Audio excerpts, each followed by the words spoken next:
Hello everyone, welcome back to my channel ಸೋನೋ special. ಇವತ್ತಿನ ವಿಡಿಯೋದಲ್ಲಿ ಒಂದು 5 ನಿಮಿಷದಲ್ಲಿ ಆಗೋಂಥ ಒಂದು ರೆಸಿಪಿನ ಹೇಳ್ಕೊಡ್ತಾ ಇದ್ದೀನಿ. ಚಪಾತಿ, ಪೂರಿ ಮತ್ತು ರೊಟ್ಟಿ ಜೊತೆಗೆ ತುಂಬಾ ಒಂದು ಒಳ್ಳೆ ಕಾಂಬಿನೇಷನ್ ಅಂತಲೇ ಹೇಳ್ಬೋದು. ಇದು ಬಂದ್ಬಿಟ್ಟು ಕಾಯಿ ಪಲ್ಯ ಅಂತೇಳಿ ಇದ್ರ ಹೆಸರು. ಬನ್ನಿ ಹೇಗೆ ಮಾಡೋದು ಅಂತೇಳಿ ನೋಡ್ಕೊಳ್ಳೋಣ. ಮೊದಲನೇದಾಗಿ ಸ್ಟವ್ ಮೇಲೆ ಒಂದು ಫ್ರೈಯಿಂಗ್ ಪ್ಯಾನ್ ಇಟ್ಕೊಂಡಿದ್ದೀನಿ. ಇದಕ್ಕೆ ಒಂದು 2 ಟೀ ಸ್ಪೂನಷ್ಟು ಎಣ್ಣೆ ಹಾಕ್ತಾಯಿದ್ದೀನಿ.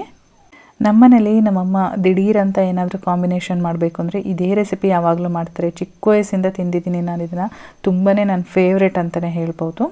ಇಲ್ಲಿ ಎಣ್ಣೆ ಬಿಸಿ ಆಗ್ತಾ ಇದೆ. ಎಣ್ಣೆ ಬಿಸಿ ಆದಮೇಲೆ ನಾನಿಲ್ಲಿ ಸಾಸಿವೆ ಹಾಕಿದ್ದೀನಿ. ಒಂದು 1/4 ಟೀ ಸ್ಪೂನಷ್ಟು ಸಾಸಿವೆ ಚೆನ್ನಾಗಿ ಸಿಡಿಯೋಕ್ಕೆ ಸ್ಟಾರ್ಟ್ ಮಾಡಿದ್ಮೇಲೆ ಹಸಿ ಕರಿಬೇವಿನ ಸೊಪ್ಪನ್ನು ಕೂಡ ಹಾಕಿದ್ದೀನಿ. ಹಾಗೆ ಒಂದು 2 ದೊಡ್ಡ ಗಾತ್ರದ ಈರುಳ್ಳಿನ ಮೀಡಿಯಮ್ ಸೈಜಲ್ಲಿ ಕಟ್ ಮಾಡಿ ಸೇರಿಸ್ಕೊಂಡಿದ್ದೀನಿ. ಈರುಳ್ಳಿ ಜಾಸ್ತಿ ಹಾಕಿದರೆ ತುಂಬಾ ಚೆನ್ನಾಗಿರುತ್ತೆ ಟೇಸ್ಟು. ಇವಾಗ ಈರುಳ್ಳಿ ಎಲ್ಲದು ಟ್ರಾನ್ಸ್ಪರೆಂಟ್ ಆಗಬೇಕು, ಅಲ್ಲಿವರೆಗೂ ಫ್ರೈ ಮಾಡ್ಕೊಳ್ಬೇಕು. ರೊಟ್ಟಿ ಅಂತೂ ಗರಿಗರಿಯಾಗಿ ಮಾಡಿಕೊಂಡು ಈ ಪಲ್ಯನ ಹಾಕ್ಕೊಂಡ್ರೆ ಒಂದು ತಿನ್ನೋ ಜಾಗದಲ್ಲಿ 2 ತಿನ್ನೋದಂತೂ ಗ್ಯಾರಂಟಿ. ಅಷ್ಟು ಒಂದೊಳ್ಳೆ ಕಾಂಬಿನೇಷನ್. ನನಗಂತೂ ಮೈ ಫೇವ್ರೇಟ್.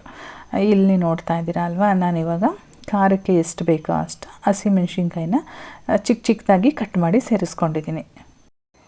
ಈರುಳ್ಳಿ ಎಲ್ಲ ಚೆನ್ನಾಗಿ ಫ್ರೈ ಆದಮೇಲೆ ನಾನಿಲ್ಲಿ ಒಂದು 1/4 ಟೀ ಸ್ಪೂನಷ್ಟು ಅರಿಶಿನ ಪುಡಿ ಹಾಗೆ ರುಚಿಗೆ ತಕ್ಕಷ್ಟು ಉಪ್ಪನ್ನು ಸೇರಿಸಿ ಚೆನ್ನಾಗಿ ಒಂದ್ಸರಿ ಮಿಕ್ಸ್ ಮಾಡ್ಕೊಳ್ತೀನಿ.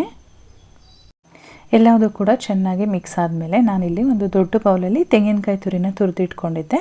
ಈಗ ತೆಂಗಿನಕಾಯಿ ತುರಿ ಹಾಕಿ ಇನ್ನೊಂದ್ಸಲ ಚೆನ್ನಾಗಿ ಮಿಕ್ಸ್ ಮಾಡಬೇಕು, ಹಾಗೆ ಫ್ರೈ ಕೂಡ ಮಾಡಬೇಕು. ಸೊ ಇದು ಮೇಯ್ನು ತೆಂಗಿನಕಾಯಿ ಪಲ್ಯ ಆಗಿರೋದ್ರಿಂದ ನಾವಿಲ್ಲಿ ಕಾಯಿನ ಸ್ವಲ್ಪ ಜಾಸ್ತಿ ಹಾಕ್ಕೊಳ್ಬೇಕು. ಹಾಗೆ ಇಲ್ಲಿ ಸ್ವಲ್ಪ ಕೊತ್ತಂಬರಿ ಸೊಪ್ಪನ್ನು ನಾನಿಲ್ಲಿ ಕಟ್ ಮಾಡಿ ಸೇರಿಸಿದ್ದೀನಿ. ಚಿಕ್ಕದಾಗಿ ಕಟ್ ಮಾಡಿ ಹಾಕ್ಕೊಳ್ಬೇಕು, ಒಂದು ಅರ್ಧ ಬಂಚಷ್ಟು. ಅದು ಹಾಕಿದ ಮೇಲೆ ಇನ್ನೊಂದು ಸಲ ಚೆನ್ನಾಗಿ ಮಿಕ್ಸ್ ಮಾಡ್ಕೊಳ್ಬೇಕು. ನೀವು ಈ ರೀತಿ ಯಾರ್ಯಾರೆಲ್ಲ ಮಾಡ್ತೀರಾ ಕಾಮೆಂಟ್ ಮಾಡಿ ತಿಳಿಸಿ. ಹಾಗೆ ಯಾರಿಗೆ ಗೊತ್ತಿಲ್ಲ ಅವರು ಒಂದ್ಸಲ ಟ್ರೈ ಮಾಡಿ. ಚಪಾತಿ, ಪೂರಿ ಅಥವಾ ರೊಟ್ಟಿ ಜೊತೆಗೆ ತುಂಬಾ ಚೆನ್ನಾಗಿರುತ್ತೆ. ಮಾಡಿ ಆದಮೇಲೆ ಕಮೆಂಟಲ್ಲಿ ತಿಳಿಸಿ ಹೇಗಿತ್ತು ಅಂತ ಹೇಳ್ಬಿಟ್ಟು. ಇವಾಗ ನೋಡ್ತಾ ಇದ್ದೀರಾ ಅಲ್ವಾ, ಚೆನ್ನಾಗಿ ಮಿಕ್ಸ್ ಆಗಿದ್ದಾಗಿದೆ. ಕಾಯಿ ಪಲ್ಯ ರೆಡಿಯಾಗಿದೆ.